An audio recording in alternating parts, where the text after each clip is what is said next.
Atalanta, vous avez un carton jaune. Attention, attention, attention. Atalanta qui est sur une pente glissante. Oui, oui, salut les amis. Aujourd'hui, nous avons assisté à 10 matchs, 10 bons matchs de Ligue des Champions.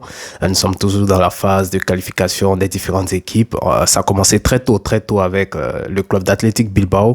Athletic Bilbao qui aujourd'hui a renoué avec la victoire 3-1 face au club de Karabakh. On sait que c'est un début de saison très difficile pour le club basque de l'Athletic Bilbao.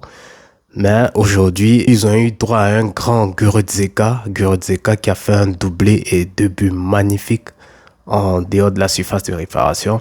Galatasaray qui s'est imposé 3-1. Vous savez que c'est très difficile d'aller bouger les Turcs chez eux à domicile. On a vu la semaine dernière, Liverpool y a laissé des plumes.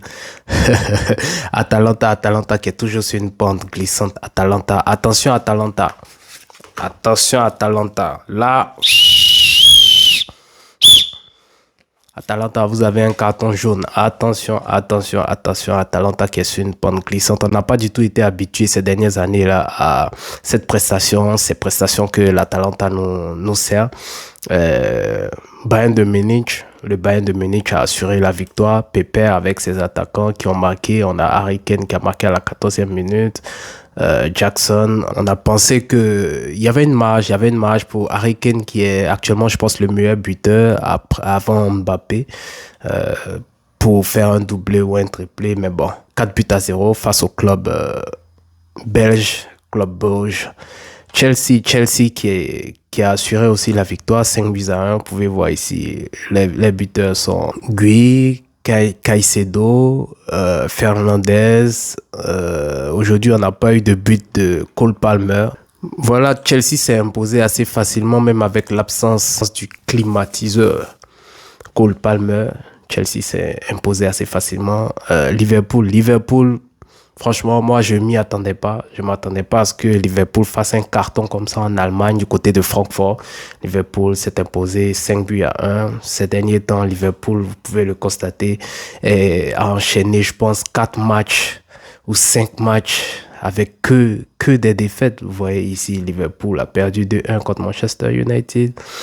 Ils ont perdu 2-1 contre Liverpool, contre Chelsea. Ils ont perdu 1-0, on l'a dit plus haut, face à Galatasaray et Crystal Palace. Donc, c'est pratiquement 4 matchs d'affilée en défaite. Je ne m'y attendais pas, mais très bon retour de l'équipe de Liverpool. Et on espère les voir au haut niveau. On n'a pas l'habitude de les voir de cette façon-là. On espère que ce match-là sera le déclic pour le nouveau et la renaissance du club de Liverpool. Monaco, du côté de Monaco, la principauté en France. Monaco a reçu aujourd'hui Tottenham. C'était un match plutôt, les deux équipes n'ont fait que se jauger. Il n'y a pas eu vraiment de grandes prises de risque. Du coup, ceci explique cela, ce score de 0-0 partout. Le Real Madrid, on va revenir sur le match du Real Madrid. C'était l'affiche d'aujourd'hui, on va y revenir. Et Marseille qui menait. Marseille menait 1-0 en début de première mi-temps, marqué par ici Passio à la 14e minute, et par la suite a pris un carton rouge. Marseille a écopé d'un carton rouge, faute d'Emerson. Ça a été double carton jaune soldé par un carton rouge de Emerson. Donc Marseille s'est retrouvé à 10 et Sporting étant à domicile a pu dérouler, en l'occurrence Katamo et Alisson qui ont été les buteurs. Nous revenons sur le match de Real Madrid face à la Juventus. C'était un match assez intéressant. En début de match, les meilleures actions ont été créées par Juventus. Juventus s'est créé les meilleures occasions. On avait le Real qui poussait. La possession était amplement dominée par le Real. Le Real avait la possession Le Real était à domicile et tout, donc le Real qui poussait, mais qui se faisait à chaque fois prendre derrière en contre par l'équipe de Juventus. Il faut compter sur un très grand Thibaut Courtois, aujourd'hui un très grand Militao en défense. Militao était accompagné aujourd'hui de Raúl Asensio. On a aimé la paire, les deux ensemble, ça fonctionnait aujourd'hui. Et surtout un très grand Thibaut Courtois, parce que face à Vlahovic qui ne cessait de se trouver des occasions, vous savez à quel point Vlahovic c'est un attaquant puissant, un attaquant fin, un attaquant dangereux. Thibaut Courtois a été toujours là pour sortir les dernières parades. En première mi-temps, on a moins vu Vinicius. En première mi-temps, moins inspiré, on peut le dire de cette manière. Par contre, en deuxième mi-temps, vu qu'on était à 0-0, l'équipe a encore poussé. L'équipe a poussé et ça a même failli se solder par un but pour la Juventus, parce qu'on a eu une occasion où Vlahovic a été lancé en profondeur. Il était carrément seul.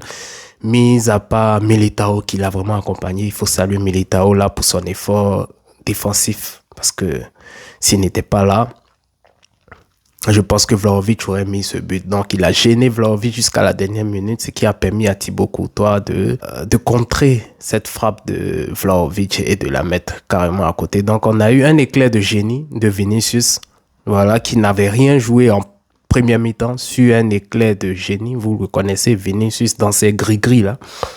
Dans ses gris-gris là sur le côté, il a essayé de vraiment provoquer la défense face à 3 défenseurs. Il a réussi à se trouver une petite brèche, frapper du pied gauche. Frapper du pied gauche, le ballon qui frappe le montant gauche du gardien, qui revient sur Bellingham. Bellingham qui a cette habitude là de toujours être sur les seconds ballons. Normalement, c'est des choses qu'on entraîne, qu'on enseigne aux attaquants, mais on voit de moins en moins Mbappé par exemple le faire. Ça a toujours été une force de Bellingham, suivre les seconds ballons, ne jamais s'arrêter, ne jamais penser que l'action est terminée, toujours suivre les seconds ballons, et derrière, il est souvent récompensé de cette manière-là. Donc, Bellingham qui peut pousser le ballon dans le fond des filets. Et donc, le Real s'impose 1-0. Le Real a eu l'occasion de mener largement au score, mais ils sont tombés sur un très grand gardien, en l'occurrence, le gardien de la Juventus, Di Gregorio, le voilà ici, qui a réalisé un très grand match à hauteur de Thibaut Courtois, comme vous pouvez le constater. Flashscore lui a donné une note supérieure à celle de Thibaut, parce que Thibaut n'a pas eu grand chose à faire, mais était là quand son équipe a eu le plus besoin de lui. Sinon, le score ne serait pas que de 1-0. Donc, grande prestation de Di Gregorio, même si son équipe a perdu. Il faut noter qu'il a repoussé une double attaque, double frappe en premier de Kylian Mbappé, suivi de Brahim Diaz. Il les a tous repoussés. Franchement, il a été grandiose, Di Gregorio. Ici, vous voyez, Arda Güler a reçu la note de 8,5. Il faut saluer ici Arda Güler. Arda Güler, aujourd'hui, il est passé à un autre niveau. Étant jeune, le fait que Xavi Alonso lui ait donné sa chance, lui ait fait confiance très tôt. Et on voit que Arda est en train de monter vraiment en puissance. Aujourd'hui, Arda Güler a fait un match XXXL, triple XL pour Arda Güler. À la limite, moi, je lui donnerais même un 9. Un 9 parce que il était partout, que ce soit à la défense, en attaque, au milieu, à la relance. Arda a couru pour toute l'équipe. C'est à saluer. Il aurait pu même été gratifié d'un but. Il s'est procuré 2 occasions en première mi-temps, malheureusement, qui ont manqué de puissance.